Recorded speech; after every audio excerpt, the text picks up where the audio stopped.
कभी भी कोई भी पब्लिक इवेंट में कोई एनालिस्ट है, कोई फंड मैनेजर है या कोई बिग इन्वेस्टर है, कभी भी कोई आपको नहीं कहेगा कि स्मॉल कैप स्टॉक में इन्वेस्ट करो या स्मॉल कैप फंड में इन्वेस्ट करो। ज्यादा से ज्यादा वो आपको कहेंगे कि लार्ज कैप फंड में इन्वेस्ट करो या कहेंगे कि index fund, large cap index fund में इन्वेस्ट कर लो। लेकिन आप एक काम करना, आप जितने भी जो ये स्टार पोर्टफोलियो, स्टार जो इन्वेस्टर हैं, बड़े बड़े इन्वेस्टर, आर के दमानी हो गए, विजय केडिया हो गए, मुकुल अग्रवाल हो गए, आशीष कचौलिया हो गए, बड़े बड़े जितने भी इन्वेस्टर हैं, इनका पोर्टफोलियो पब्लिक होता है। जितनी भी कंपनीज के अंदर 1% से ज्यादा इनकी होल्डिंग होती है, जो कि में 1 से कम है वो तो नहीं पता चलती, लेकिन 1% से ज्यादा होल्डिंग वाली सारी कंपनीज पब्लिक होती है। एक बार आप जाके देखना कि इनकी जो होल्डिंग है, जो पोर्टफोलियो है इनका, उनमें कौन कौन सी कंपनीज है। 99% जो कंपनीज इनके पोर्टफोलियो में दिखेगी वो small cap, micro cap companies ही दिखेंगी। इक्का दुक्का कोई कंपनी होगी जो कि लार्ज कैप दिखेगी या मिड कैप दिखेगी। क्यों? क्योंकि जब वो माइक्रो से स्मॉल इन्वेस्ट माइक्रो कैप थी या स्मॉल कैप थी तभी उन्होंने किया था, लेकिन वो बढ़ के मिड कैप या लार्ज कैप हो चुकी है। ये जरूर आप ट्रेंड नोटिस करोगे। तो होता क्या है कि जितने भी ये जो एनालिस्ट हैं या जो भी इन्वेस्टर हैं, जो भी समझदार बड़े बड़े इन्वेस्टर हैं, वो सब investment small cap micro cap में ही करते हैं। और वहां पे ऐसा नहीं कि सबका पैसा बनता ही है, लॉस भी कुछ पैसा होता है, लेकिन लॉस के अगेंस्ट में जो प्रॉफिट होता है वो बहुत ज्यादा होता है, इसलिए तो वो इतना बड़े बन पाए हैं। तो जो पैसा, बड़ा वेल्थ बनता है या बड़ा पैसा बनता है, वो स्मॉल कैप माइक्रो कैप में इन्वेस्ट करके ही बनता है। लार्ज कैप में इन्वेस्ट करके वही आप 10 से 12% साल का कमा सकते हो।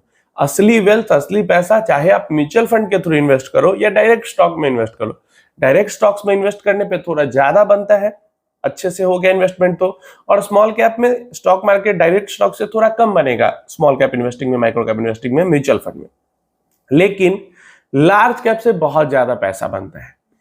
तो फिर जब ऐसा चीज है, जब वो खुद ऐसा फॉलो करते हैं, तो वो हमें क्यों ऐसा सजेस्ट? देखो, दूसरों को या पब्लिक अपीयरेंस में जितने भी बिग नेम्स हैं, वो लार्ज कैप इन्वेस्टमेंट इसलिए करने के लिए कहते हैं क्योंकि वहां पे उनके ऊपर कोई आग आंच नहीं आएगी, उनके ऊपर कोई ब्लेम नहीं आएगा अगर अंडर परफॉर्म भी करता है मार्केट।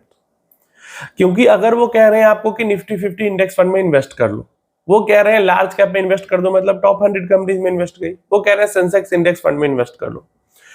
अब इंडेक्स कौन सा लोग देखते हैं? निफ्टी 50 सेंसेक्स, यही इंडेक्स देखते हैं। तो अगर यही इंडेक्स परफॉर्म अच्छा ना करे तो वो फंड भी अच्छा परफॉर्म नहीं करेगा। तो ऐसे में कोई ये ब्लेम नहीं करेगा कि आपने तो कहा था लेकिन ये अच्छा परफॉर्म नहीं कर रहा। तो वो कह देंगे निफ्टी ही अच्छा नहीं कर रहा, हमारा मार्केट ही अच्छा नहीं कर रहा, तो कैसे ये फंड अच्छा कर पाएगा?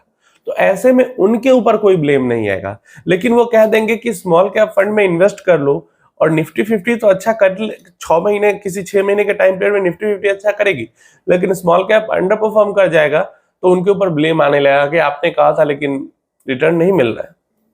इस चीज से बचने के लिए वह कहते हैं छोड़ो ये सारी झंझट, काम ऐसा करो, बोलो ऐसी बात कि वो उसकी गलत होने की संभावना ही ना हो। लार्ज कैप में लोग इन्वेस्ट करेंगे तो लार्ज कैप अंडर परफॉर्म तभी करेगा जब मार्केट ही परफॉर्म नहीं करेगा। तो इसलिए वो लोग ऐसा नहीं करते हैं, या फिर जितने भी आर्टिकल्स आपको दिखते हैं, यूट्यूब पे वीडियोस दिखते हैं बड़े बड़े इन्वेस्टर्स की, वो सब इसीलिए कहते हैं। तो आपको अपना कॉमन सेंस लगाना है कि छोटी कंपनीज के अंदर इन्वेस्टमेंट जाएगी तभी तो वो कंपनीज बड़ी होगी जल्दी और उससे हमें अच्छा पैसा बनेगा। अब हम इसमें कई, या तो डायरेक्टली हम इन्वेस्ट कर सकते हैं स्मॉल कैप स्टॉक्स में, या हम index fund, small cap index fund, micro cap index fund के अंदर इन्वेस्ट कर सकते हैं, या फिर हम actively managed small cap fund के अंदर इन्वेस्ट कर सकते हैं। इन तीनों तरीके से इन्वेस्टमेंट कर सकते हैं।